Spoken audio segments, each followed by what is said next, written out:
What I love about improv is it's a relatively new art form, and the rules are still being written. Who are you talking to, boss? I'm waiting for them to show up. Oh. And the audience doesn't know what the rules are, so you can come at them with anything that's entertaining and they'll like it. I was just coming to tell you they're here and they're waiting. Go get one of them. One of which one? Do you want the drow, the dragonborn, the... I can't keep up with all the different classes and races and stuff. Just grab one. 23 years is a long time for a comedy improv troupe, but Tacoma troupe Fool's Play is a tight bunch. They're celebrating their anniversary this April Fool's Day by performing with 6 other companies in the annual South Sound Improv Comedy Festival in Olympia.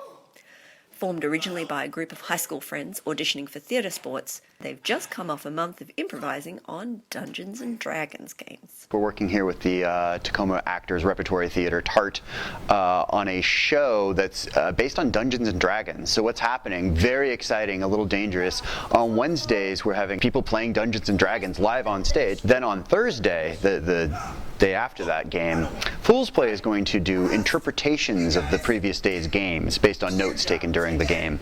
And so the challenges there are not all of us will be at those games, and we'll have these notes to go on to bring a whole world to life. Coming up next, we've got the next part of the adventure. But what happens next in the adventure? I don't know. Luckily, Wizard Steve is here, and he knows everything because he's magic. So Wizard Steve, he's back, folks. He's back. But it's really fun, and it gives us a lot of freedom to just kind of riff off of these basic tropes from Dungeons and Dragons and mine them for comedy, but also really explore the characters that are being portrayed. Things come up in the field. There could have been a wyvern or a tavern or some other kind of vern. It was mice. Shirley Laverne. The big challenge of improv is, of course, the risk of failure, but that doesn't bother Fool's Play. Very few mediums the audience knows going in, like, well, it's a risk. You know, maybe it'll be great, maybe it won't. With improv, they've accepted that risk. So that's great for me because, you know, 50-50 is my kind of odds. So what do you do when you just can't think of anything to say?